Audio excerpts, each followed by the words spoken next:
자, 1절부터 15절까지 제가 읽겠습니다. 여호와께서 모세에게 이르시되 아론의 자손 제사장들에게 말하여 이르라.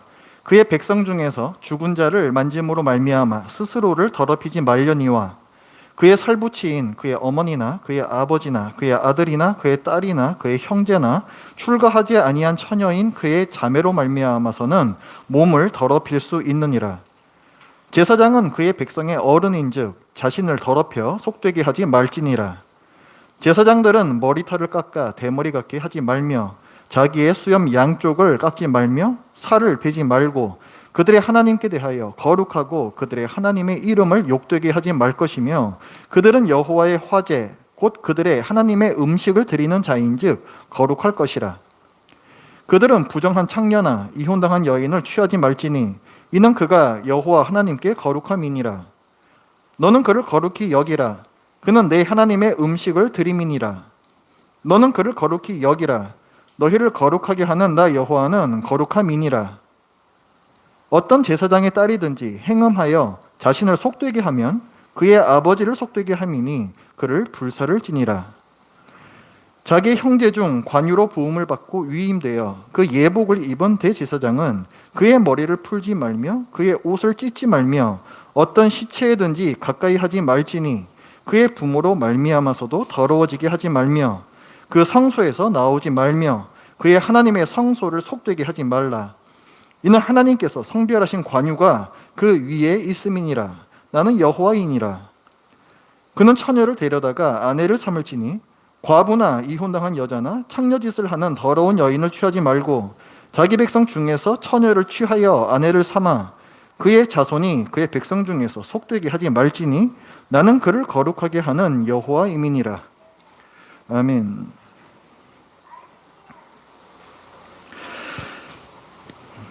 성도라는 말은 거룩한 무리라는 뜻입니다. 그러니까 거룩한 하나님의 백성이라는 말이죠. 이 말에는 두 가지 의미가 있습니다. 첫 번째는 신분이 거룩하다, being에 대한 부분이고, 두 번째는 그러므로 거룩한 하나님의 백성답게 살아야 한다, doing에 대한 부분입니다. 이 being과 doing은 동전의 양면과 같아서 하나만 존재할 수 없습니다. being을 버리면 거룩한 자가 되기 위한 행위 구원으로 흐르게 되고, doing을 버리면 거룩한 삶을 버리고 이름뿐인 명목상의 신자로 흐르게 됩니다. 거룩한 하나님의 백성이라는 표현은 구약 시대부터 나옵니다. 하나님의 백성인 이스라엘은 거룩하게 살아야 할 것을 요구받았습니다. 거룩한 삶이란 무엇입니까? 세상 풍조 말고 하나님의 말씀을 기준으로 사는 삶입니다. 18장 2절 한번 말씀을 보십시오. 18장 2절.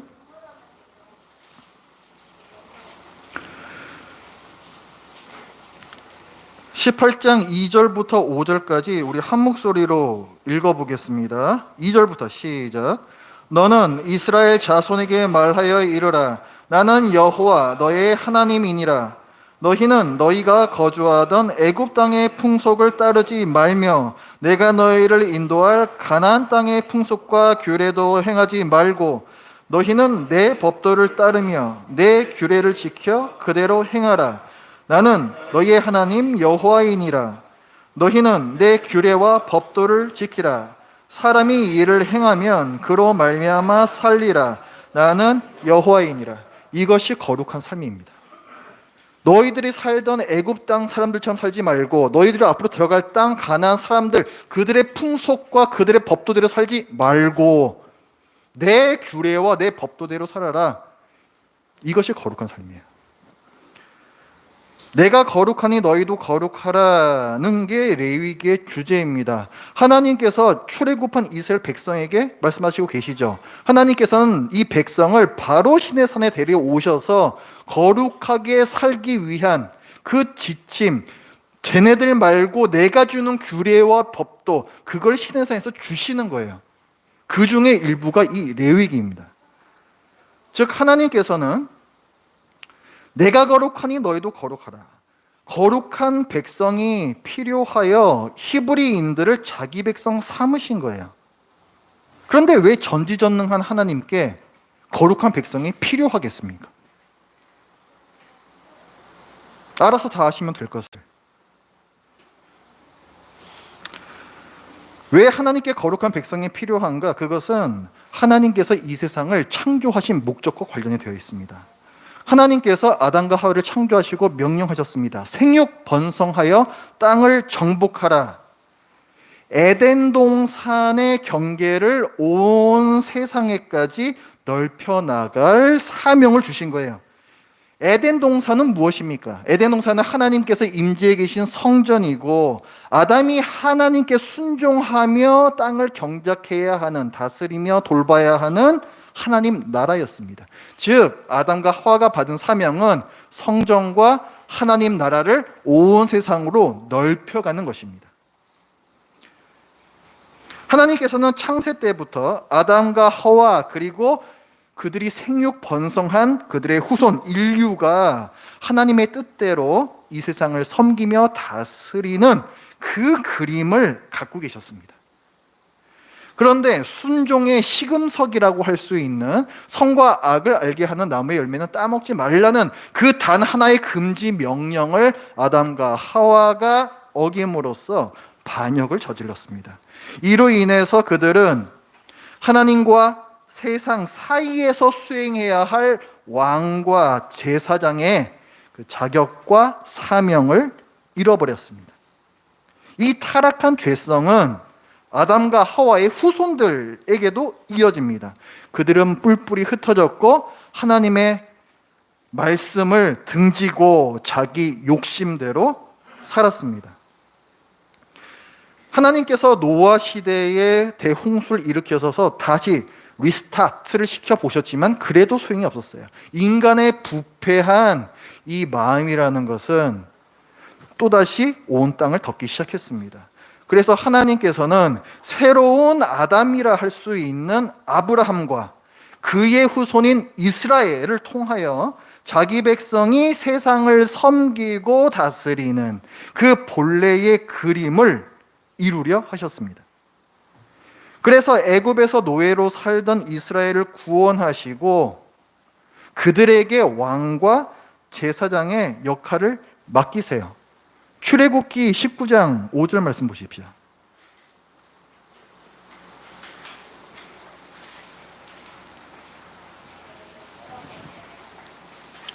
왜 하나님께서 이스라엘 백성을 출애굽시키셨는가? 그게 이제 나옵니다. 그 19장 4절부터 6절까지 우리 같이 읽어봅니다. 4절부터 시작. 내가 애굽 사람에게 어떻게 행하였음과 내가 어떻게 독수리 날개로 너희를 업어 내게로 인도하였음을 너희가 보았느니라.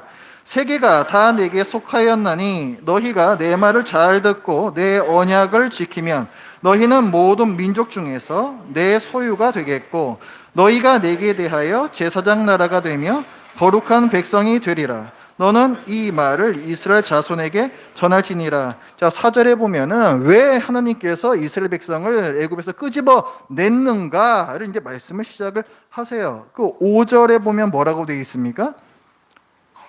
자, 세계가 다 내게 속하였나니 너희가 내 말을 잘 듣고 내 언약을 지키면 아담에게 주신 것과 상통하죠.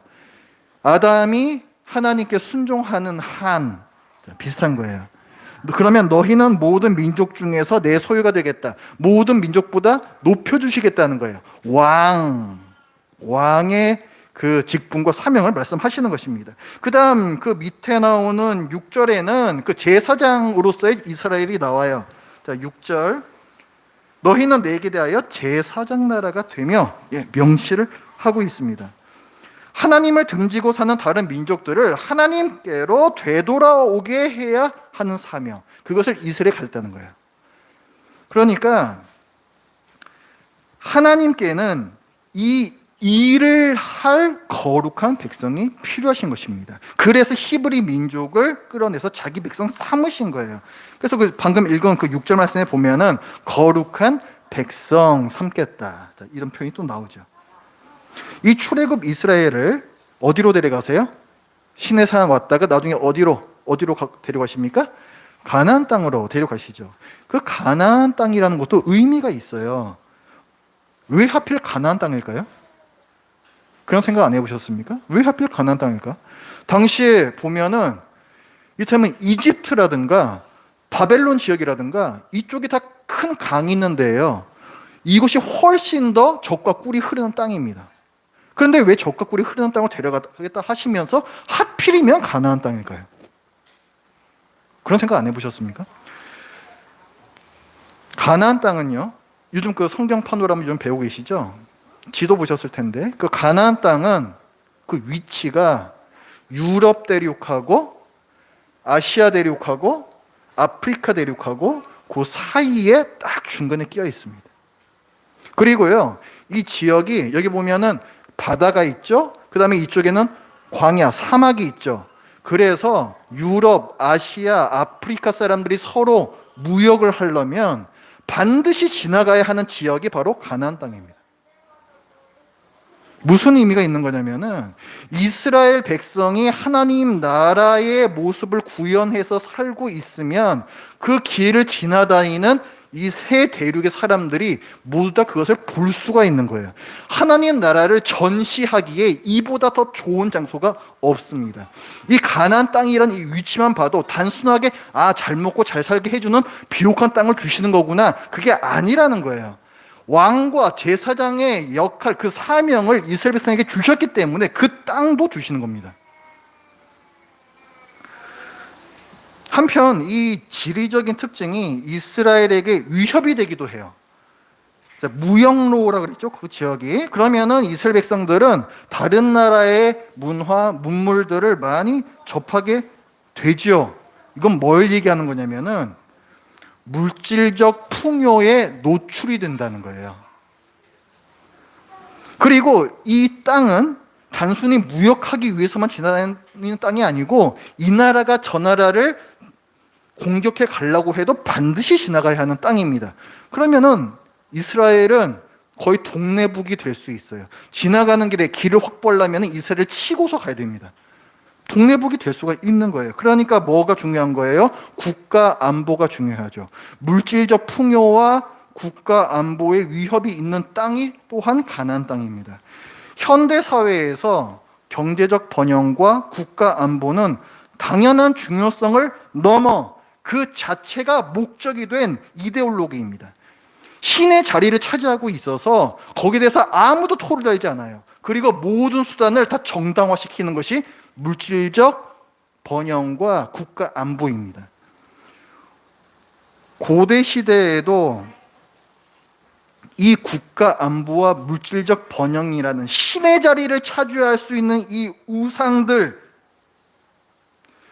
고대 국가의 우상들은 다 이 두 가지 이데올로기의 표현입니다.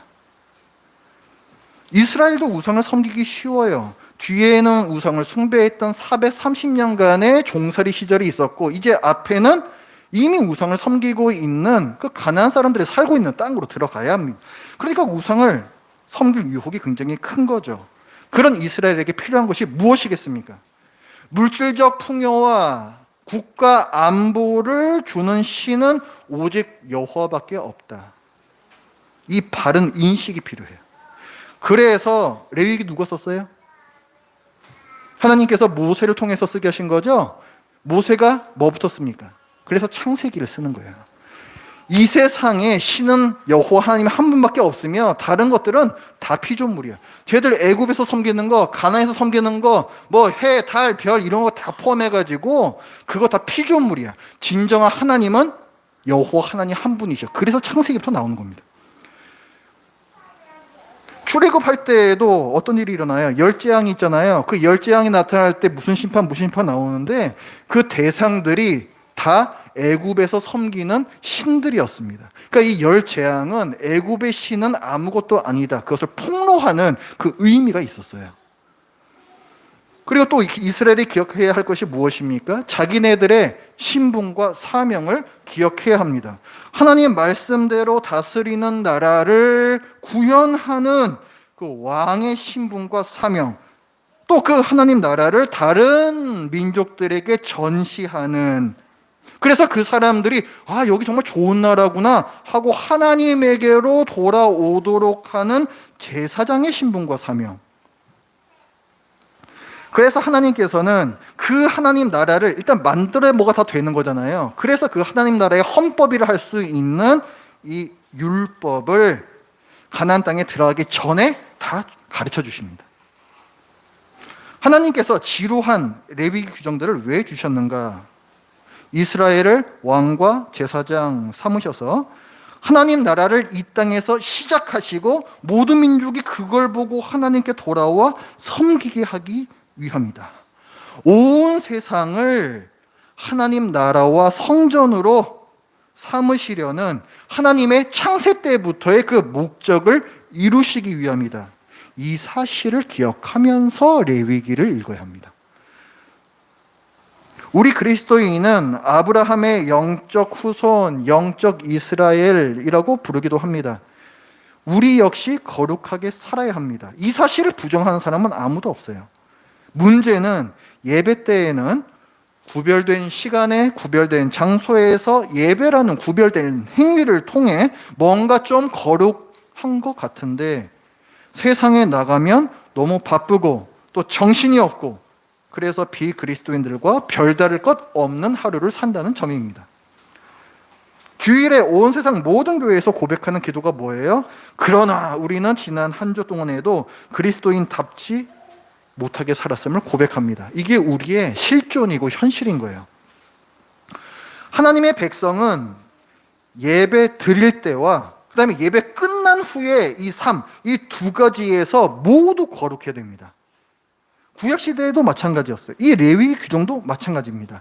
예배할 때의 거룩함을 위한 규정, 그것이 제사법이에요. 그리고 예배가 끝나고 거룩하게 어떻게 살 수 있느냐가 정결법과 성결법이라는 것입니다. 오늘 본문은 이스라엘 백성이 예배 후에 일상생활 중에 거룩하게 살기 위해서 지켜야 할 성결법 그 중에 있습니다.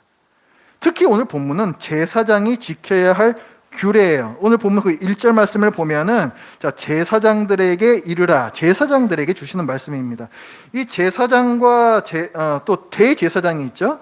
이 사람들이 다 사람이니까 우리처럼 개인사를 겪습니다. 그래서 특히 상을 당했을 때 하고 그 다음에 결혼할 때에 대해서 규정을 주십니다. 먼저 오늘 보면 1절부터 6절까지는 제사장이 상을 당한 경우에 대한 규례입니다. 그 1절 말씀에 보면은 백성 중에 누가 죽었으면 그 시신을 만지지 말라고 했습니다. 시체라는 것은 곧 죽음입니다. 죽음은 부정에서 최고봉이에요. 레위기에는 정과 부정에 대한 규례가 나오는데 부정의 극치가 죽음입니다. 그러니까 시체를 만지면 안 되는 거예요. 이 부정은 전염성까지 있기 때문에 만지면 나도 부정해집니다. 그래서 1절 뒷부분에 보면은 시체를 만짐으로 스스로를 더럽히지 말라. 더럽힌다라는 게 세균 묻었네, 더럽혀졌네 이게 아니고 제의적, 그러니까 종교적인 의미에서의 더럽혀짐, 부정이에요. 부정 탄다는 거예요. 그렇게 하면은 자, 그러나 이 제사장이 자기 살붙이 아주 가까운 혈육인 경우에는 그 시신을 만질 수 있도록 허용을 해주십니다. 자기 부모, 형제자매 혹은 자기 자녀가 죽었을 때 이때에는 네가 만져도 좋다. 그리고 또 5절 말씀에 보면은 여긴 머리를 둥글게 깎지 말고 수염을 갖다가 어떻게 하지 말고 그다음에 살을 베면 안 되고 이런 규정이 나오는데 요거는 그 앞부분의 레위기를 보면은 이방인들이 행하는 장례 행위들이에요. 그러니까 이방인들의 풍습대로 하지 말라는 것입니다.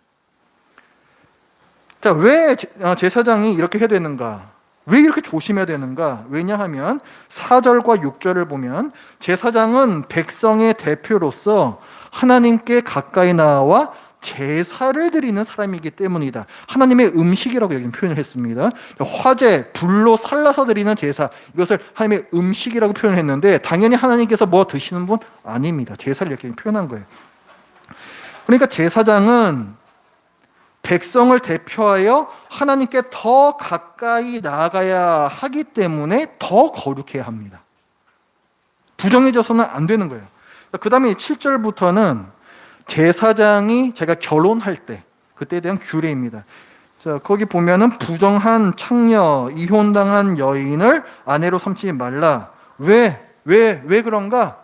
이유는 똑같아요. 백성의 대표로서 하나님 앞으로 제사를 드리러 나아가야 하기 때문에 그렇습니다. 그게 이제 8절 말씀에 나오고요.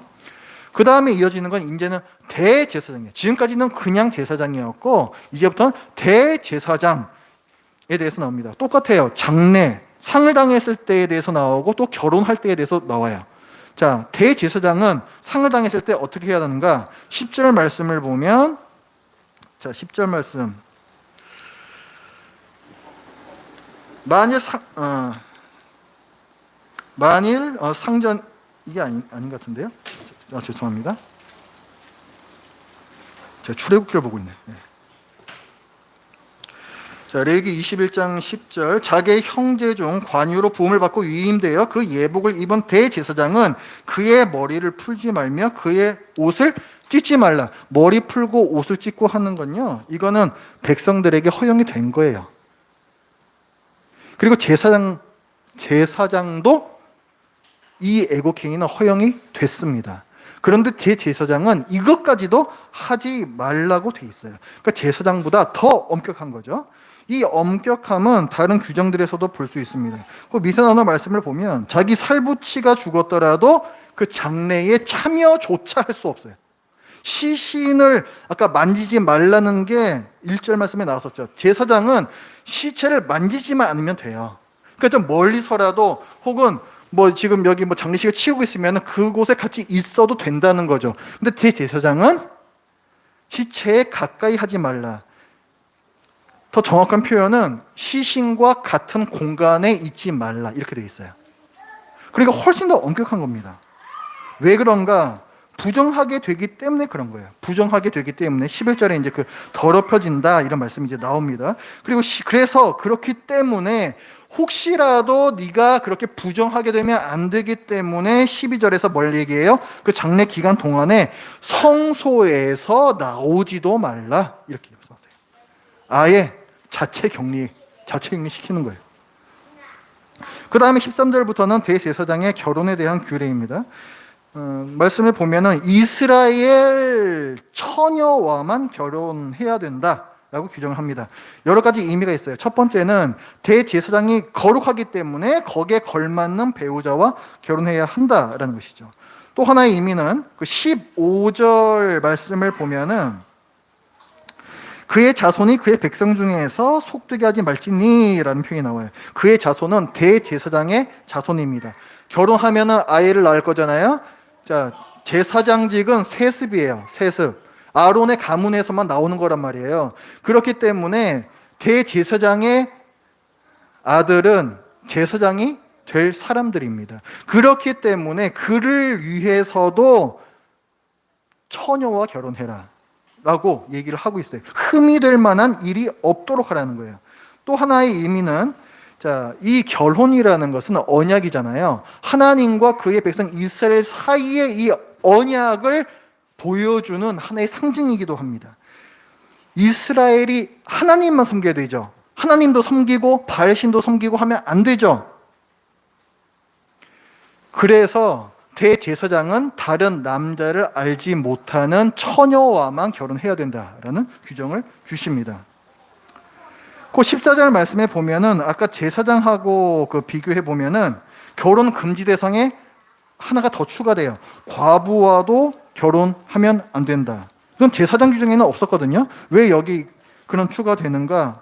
아까 그 의미입니다. 남자를 알지 못하는 처녀와만 결혼해야 된다는 거야. 이스라엘과 하나님 사이의 이 배타적인 관계, 이것을 상징해야 되기 때문에.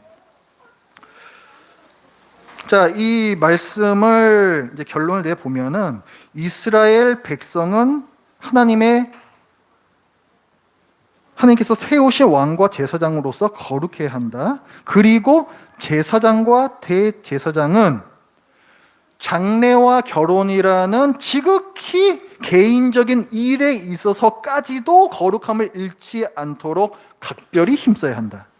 왜 그런가? 이스라엘은 사명을 가졌기 때문에 거룩하게 살아야 하는 것이고, 하나님께 더 가까이 나아가야 하는 제사장과 대제사장은 더 거룩하게 살아야 하는 것이다. 자, 오늘 본문은 그걸 얘기를 하고 있어요. 오늘날 하나님께 가까이 나아가는 자가 누구입니까? 여러분이잖아요. 그리스도인, 성도입니다. 우리가 히브리서 지금까지 계속 나눴잖아요. 거기 뭐가 나와 있어요? 대제사장이신 예수님 덕분에 모든 성도들이 하나님 앞으로 직접 언제든지 담대함을 가지고 나아갈 수 있게 되었다. 우리가 그런 사람들이라는 거예요. 무슨 얘기입니까? 오늘 본문하고 적용을 시키면 어떻게 되는 거예요? 하나님께 가까이 나아가는 그리스도인은 중요한 사명을 가졌고 거룩하게 살아야 한다. 이렇게 되는 거예요. 여러분은 성경이 우리를 하나님의 자녀라고 이렇게 얘기하실 때 무슨 이미지가 떠오릅니까? 요한복음 1장 12절 영접하는 자 곧 그 이름을 믿는 자들에게는 하나님의 자녀가 되는 권세를 주셨으니 라고 말씀하고 있습니다. 하나님의 자녀 삼아 주신다. 어떤 이미지가 떠오르세요? 그저 그 자녀를 하염없이 끊임없이 사랑하시는 그 부모의 어떤 그 이미지를 떠올리십니까? 만약에 그렇다면은 영접하는 자 곧 그 이름을 믿는 자들에게는 하나님의 자녀가 되는 사랑을 주셨다. 이렇게 말씀을 해야죠. 근데 왜 권세를 주셨다고 얘기를 합니까?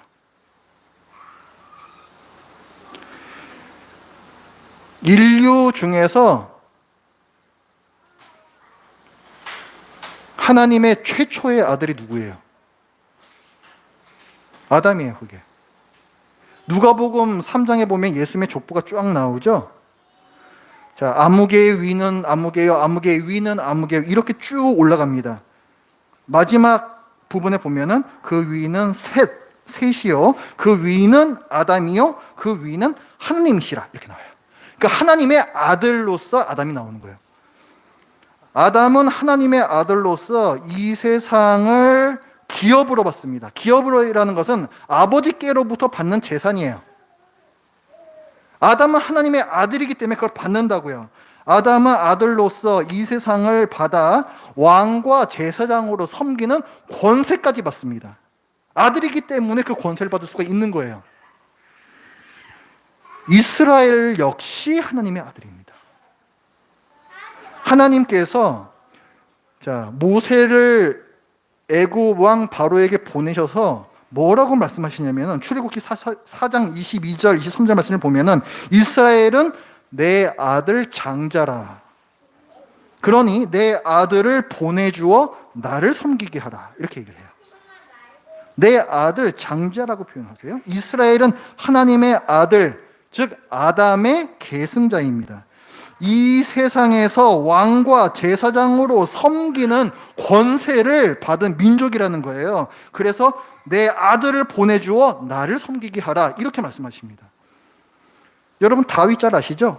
다윗도 하나님의 아들입니다. 다윗 언약을 보면 사무엘하 7장인데 이런 말씀이 있어요. 그는 내 이름을 위하여 집을 건축할 것이요 나는 그의 나라 왕위를 영원히 견고하게 하리라. 왕 삼으시겠다는 거죠. 그 다음에 나는 그에게 아버지가 되고 그는 내게 아들이 되리니 이렇게 얘기해요. 다윗도 하나님의 아들이에요. 이 세상에 하나님 나라를 건설하고 다스릴 권세를 가진 그 아담을 계승한 왕입니다. 예수님에 대해서는 더 이상 말할 필요가 없어요. 당연히 하나님의 아들이십니다. 예수님은 진정한 그리스도시죠. 진정한 왕이시고 진정한 제사장이십니다. 진정한 권세를 가지신 분이에요. 그래서 하나님의 맏아들이라고 불립니다. 맏아들이라고 하면 둘째 아들도 있고 셋째 아들도 있다는 얘기죠. 그게 누구예요? 그리스도인들이에요. 그게 베드로전서 2장 로마서 8장 29절 말씀을 보면 하나님이 미리 아신 자들을, 우리 그리스도인들을 가리키는 표현입니다. 또한 그 아들의 형상을 본받게 하기 위하여 미리 정하셨으니 이는 그로 많은 형제 중에서 맏아들이 되게 하려 하심이니라. 많은 형제 중에서 예수님이 맏아들이라는 거예요. 나머지 형제들은 그럼 누굴까요? 우리 그리스도인이라고 말씀하고 있습니다. 그러니까 그리스도인들은 왕과 제사장의 권세와 사명을 가진 하나님의 아들이며 또한 거룩한 백성입니다. 베드로전서 2장 9절 너희는 택하신 족속이요 왕 같은 제사장들이요. 그래서 거룩하게 살아야 돼요. 거룩한 나라요, 그의 소유가 된 백성이다. 예수님께서 재림하실 때 신자의 왕과 제사장 됨이 더욱 분명히 드러날 것입니다. 그러나 이 사명과 권세는 단지 미래에 그저 예수님께서 오시면 그때부터 시작될 일이 아닙니다. 예수님께서 초림 2000년 전에 이 땅에 오셨잖아요. 그 초림으로 이 땅에 하나님의 나라가 임했다라고 주님께서 선포를 하셨습니까? 성령께서 이 일을 행하셨으면 하나님 나라가 임한 것이다. 이렇게 선포를 하세요. 우리 주님께서. 그리고 교회는 그 예수님의 몸입니다. 즉 교회와 신자는 머리이신 예수님의 손과 발로서 왕과 제사장의 사명과 권세를 가지고 있다는 거예요. 지금. 교회와 신자는 하나님의 통치 원리인 공의와 정의를 이 땅에 강같이 흐르게 할 사명과 하나님을 사랑하고 이웃을 사랑해야 하는 사명을 띠고 있습니다. 예수님을 주님이시요 교회의 머리로 고백하는 우리는 내가 있는 곳에서 정의와 사랑을 구현하는 삶을 통해 하나님 나라는 이런 곳이야 세상에 보여주고 사람들이 매력을 느껴 이 나라 안으로 들어오게 할 사명을 갖고 있습니다. 이것이 주님께서 교회에 주신 가장 중요한 명령이고 신자의 가장 중요한 사명입니다. 마태복음 28장 마지막 부분으로 가보겠습니다. 마태복음 가장 마지막으로 찾아주세요. 이거 외우시는 분들도 많을 거예요. 보통 지상명령이라고 부르는 부분입니다.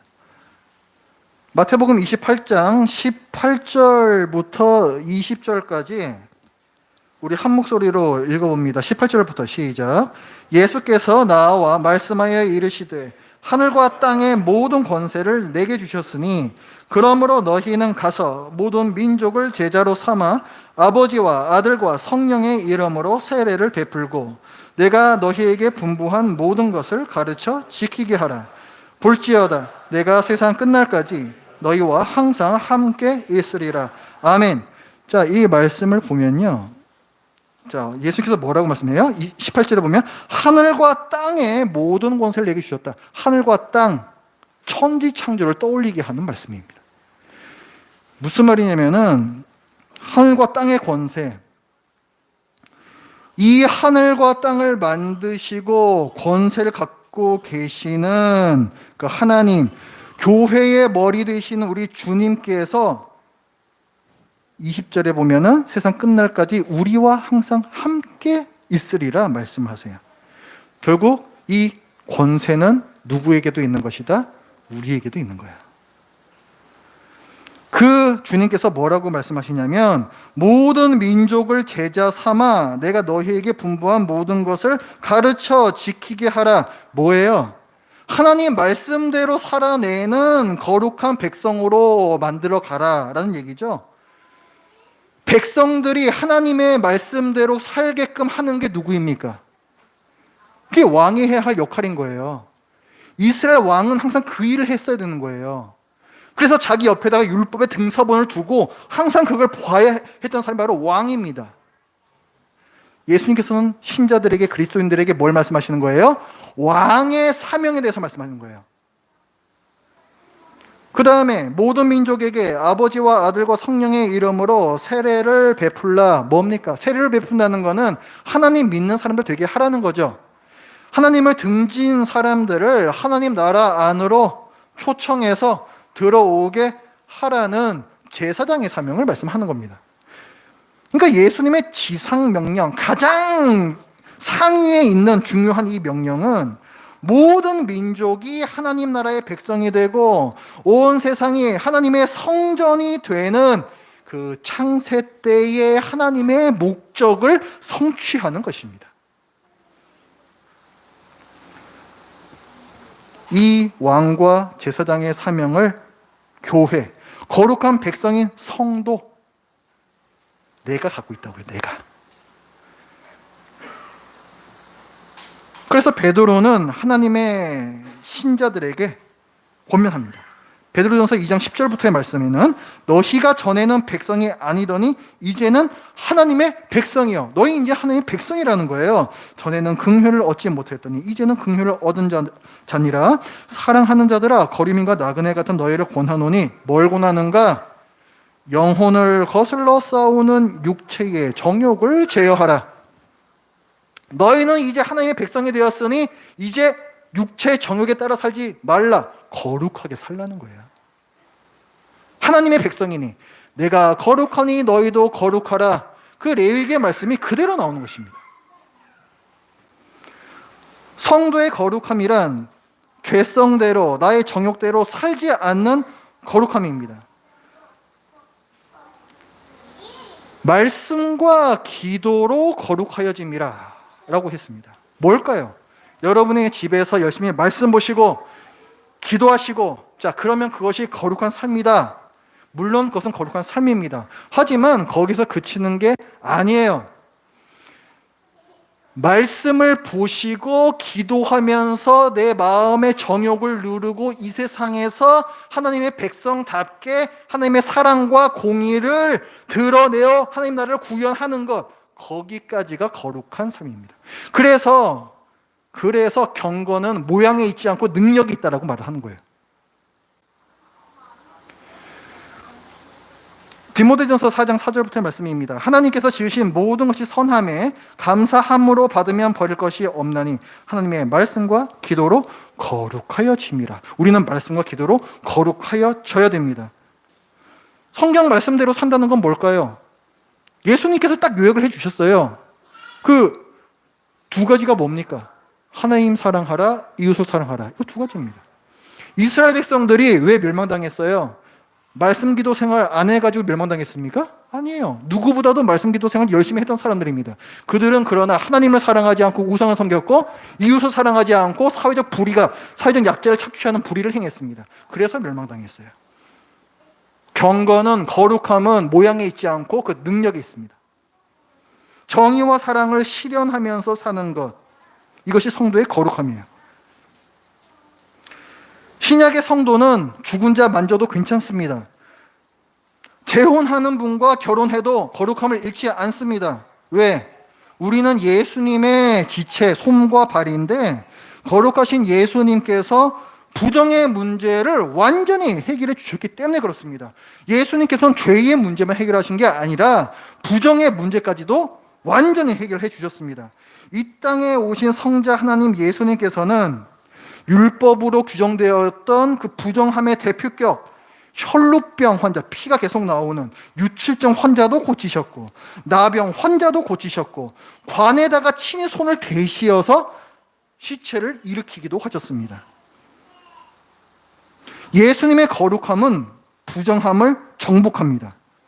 그 예수님의 지체인 우리 역시 이런 문제로 거룩함을 잃지 않습니다. 그리스도인의 거룩함은 그의 말에, 행동에, 삶에 사랑과 정의가 묻어 있는가, 이걸로 판정을 내리는 거예요. 언제 신자가 거룩함을 잃는가? 정욕대로 살 때, 보암직하고 먹음직하고 지혜롭게 함직한 것을 취하고 싶은 그 정욕대로 행할 때에 우리는 거룩하지 않습니다. 여러분이 언제 제일 힘든지 아세요? 내가 어디 있는지 모르면 힘들어요. 내가 어디 있는지 모르면서 헤매고 다닐 때가 가장 힘든 겁니다. 하나님께서 세상을 창조하신 목적과 그 크신 그림 가운데에 여러분의 좌표를 찍으십시오. 우리 교회와 우리 신자들의 위치가 과연 어디에 있는 건지 창세 때부터 마지막 날까지의 그 그림 안에서 좌표를 찍으시라고요. 왕과 제사장의 신분과 사명을 기억하고 하나님의 공의와 하나님의 사랑을 흘려 보내십시오. 제가 할 수 있는 게 뭐가 있어요? 해봐야 소용없던데요. 그렇습니다. 우리는 힘이 없고 우리는 아마도 세상을 바꾸지 못할 거예요. 그러나 우리의 두 손을 내어민 이만큼이라도 하나님의 나라가 드러나도록 노력합시다.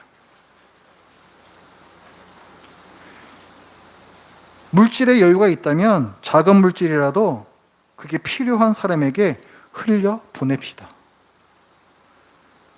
시간의 여유가 있다면 뭔가 손길이 필요한 곳을 찾아가서 내 시간을 그곳에 흘려 보냅시다. 칠흑 같은 어두운 세상에서 간혹 반짝이는 반딧불처럼 살아가는 것은 하나님께서 보시기에 아름다워요. 이 광대한 우주에서 별이 반짝이는 것처럼 아름답습니다. 주님께서 내게 맡기신 물질, 시간, 재능의 달란트를 열심히 흘려 보내시고 공의와 사랑의 열매를 거두시는 경영을 하시기 바랍니다. 그것이 달란트 비유잖아요. 열심히 경영하라는 거예요. 불시간에 주님께서 다시 오셔서 모든 어두움을 몰아내시며 말씀하실 거예요. 착하고 충성된 종아, 칭찬해 주실 겁니다. 네가 작은 것에 충성했으니 더 큰 것을 맡기겠다 하실 거예요. 그럼 된 거 아닙니까? 우리가 이 세상 산 보람이 있는 거잖아요.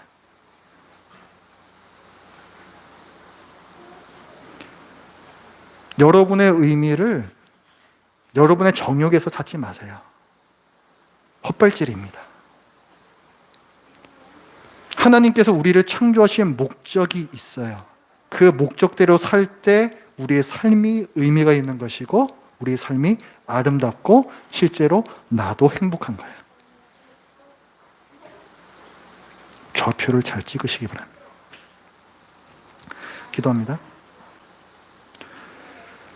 하나님 아버지, 오늘 제사장과 대제사장에게 주신 엄격한 거룩함의 명령을 통하여서 왜 이토록 거룩함이 중요한지, 또 이 시대의 제사장인 또 우리들이 왜 거룩하게 살아야 하는지를 나누었습니다. 하나님 아버지, 저희들 이 예배 때에만 아니라 또 예배가 끝나고 이 세상에 나가 있을 때에도 거룩함을 잃지 않게 하여 주시옵소서. 거룩함의 의미를 제대로 알고 그 거룩한 삶을 저들이 또 살다가 그래도 깨어지고 또 넘어지고 그 아픈 심령으로 다음 주 이 시간에 다시 모이게 하여 주시옵소서. 예수님의 이름으로 기도드립니다. 아멘.